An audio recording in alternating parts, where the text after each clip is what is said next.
Bom dia, irmãos, amigos, familiares, seguidores.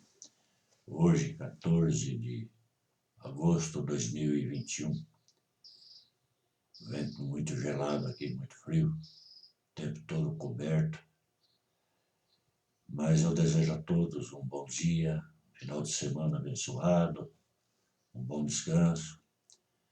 Para aqueles que estarão trabalhando no final de semana, sejam abençoados em seu trabalho, em seus afazeres. E todos desfrutem de paz, harmonia, alegria espiritual. Nós estamos falando sobre o capítulo 53 de Isaías e chegamos agora nos versículos 8 e 9. Os versículos 8 e 9, eles retratam algo interessante, porque eles retratam praticamente a falsidade no julgamento de Jesus. E isso está incluso no tema que nós escolhemos para o capítulo, a obra redentora de Cristo. Fazia parte do plano de Deus, fez parte do plano de Deus, todo este sofrimento de Cristo para a salvação daqueles que seriam salvos. Os versículos 8 e 9 nos diz assim: por juízo opressor foi arrebentado, e de sua linhagem, quem dela cogitou? Porquanto foi cortado da terra dos viventes, por causa da transgressão do meu povo, foi ele ferido. Designaram-lhe a sepultura com os perversos, mas com o rico esteve na sua morte, posto que nunca fez injustiça, nem dolo algum lhe se achou em sua boca. É muito convincente aqui, né, o texto. Por opressor, eu entendo que por um tribunal tendencioso, fraudulento, que exerceu falso juízo e declarou uma sentença de morte, um juiz opressor, ou seja, oprimiu, ajuizou uma sentença condenatória sobre Cristo, como sendo verdadeira, porém tendenciosa, mentirosa, aliciando falsas testemunhas e desprezando as verdadeiras. Sentenciaram Jesus à morte de cruz, como se fosse um ladrão, salteador e assassino. Esse tribunal judaico foi que crucificou Cristo, que julgou, condenando o cortaram da terra dos viventes.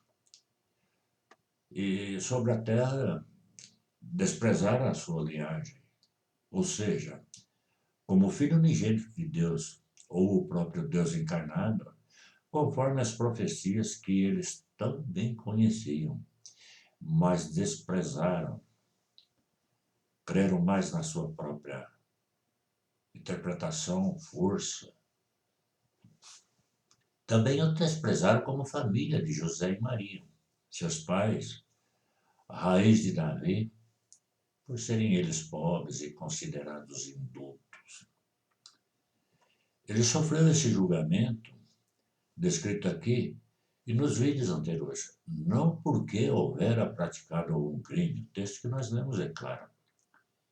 Ele era totalmente inocente de todas as acusações. Ninguém conseguiu encontrar nele pecado algum, nem o próprio Pilatos, que chancelou a sentença proferida pelos judeus. Mas por causa dos eleitos para a salvação eterna, o verdadeiro povo de Deus, ele passou e sofreu este julgamento. O texto é claro. As transgressões desse povo de Deus, os eleitos para a salvação, foi o motivo de sua condenação. Jesus foi crucificado entre dois ladrões, e ele um ladrão direito, à esquerda e ele no centro. Porém, a mentira que o condenou tentou esconder a verdade e sua glória. Não foi o suficiente essa mentira para sufocar a glória e a verdade sobre ele. Após a sua morte física, o rico José de Arimateia resgatou o corpo de Jesus e o sepultou em seu próprio sepulcro. O texto aqui diz isso. Ali sepultado, os opressores, sabendo que eram mentirosos, que aquele julgamento não havia sido justo, estes assassinos tentaram impedir o cumprimento da profecia sobre a ressurreição de Jesus e montaram guarda no sepulcro. E estes guardas eram para impedir que seus discípulos roubassem o corpo, conforme Mateus 27, 62 a 63. Porque diziam eles, quem sabe eles roubam o corpo e dizem que ele ressuscitou. Porém, como Deus, o Pai, é imortal, o seu Filho também o é. E para cumprir todas as palavras de Jesus sobre a ressurreição, e ele é o primeiro dentre os mortos a ressuscitar em vida plena, e ele prometeu essa ressurreição a todos quantos o recebem como único e suficiente Salvador. Ao ressuscitar de modo extraordinário, os guardas amedrontados fugiram e, aterrorizados, ficaram como mortos. Está lá em Mateus 28, versículo 4. Os judeus, diante disso, subornaram os guardas para continuarem com a mentira. Olha o que diz o texto de Mateus 28, 11 a 15. Olha o que ele diz. E indo elas, eis que alguns guardas foram à cidade e contaram aos principais sacerdotes tudo o que sucedera. Reunindo-se eles em conselho, os anciãos, os mesmos que condenaram Jesus, deram grande soma de dinheiro aos soldados, recomendando-lhes que dissessem: vieram de noite os discípulos dele e o roubaram enquanto dormíamos. Caso isto chegue ao conhecimento do governador, nós o persuadiremos e vos poremos em segurança. Eles, recebendo o dinheiro, fizeram como estavam instruídos. Esta versão divulgou-se entre os judeus até os dias de hoje. Isso não foi o suficiente, porque Jesus se apresenta vivo para os discípulos e muitas outras pessoas, conforme o próprio Mateus, num total de 120 pessoas. Sua ascensão à direita do Pai foi gloriosa. Suas vestes tornaram-se brancas e resplandecentes, e envolto à luz do Deus eterno, foi subido entre as nuvens, e hoje é o Senhor de todo o universo. Sobre os seus ombros, ele agora não mais carrega a pesada cruz de madeira, mas a glória, a majestade e o reino de todo o universo, sendo ele o único rei de tudo e de todos e o verdadeiro juiz, aquele que julga sem tendência, sem mentira, mas apenas com os fatos verdadeiros. Todos aqueles que o receberam, recebem e o receberão, estarão também, após a morte física, subindo ao reino celestial, e serão vestidos com vestes brancas e resplandecentes, e serão perfeitos, sem pecado e sem possibilidade para pecar por toda a eternidade.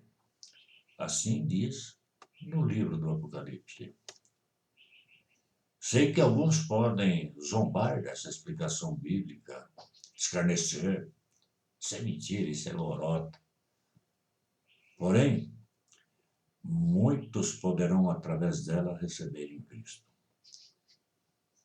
Os que zombarem como os judeus zombaram de Jesus serão envergonhados e virão a sofrer o juízo eterno, que é a segunda morte, ou seja, a separação eterna de Deus.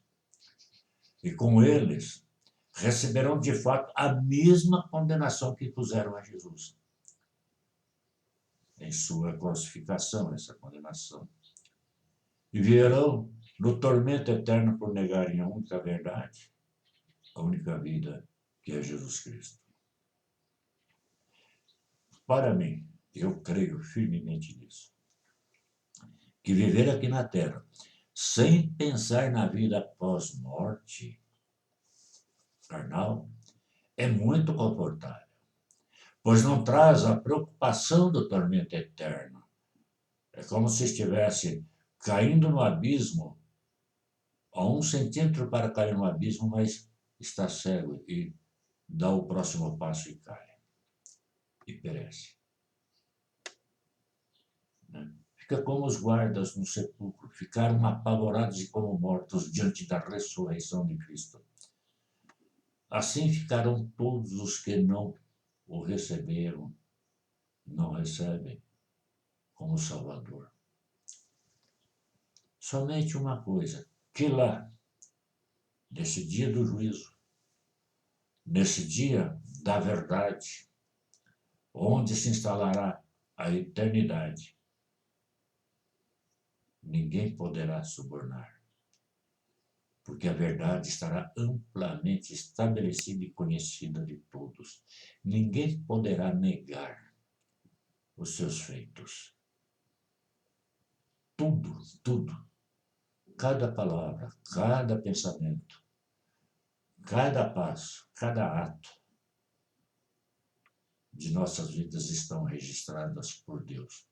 Queiram crer ou não, nesse dia todos se dobrarão diante do juízo eterno. A verdade estabelecida e todos dirão: este é o verdadeiro Deus. Só que para alguns, a eternidade perfeita, para outros, o tormento eterno. Pense nisso, medite. Deus te abençoe.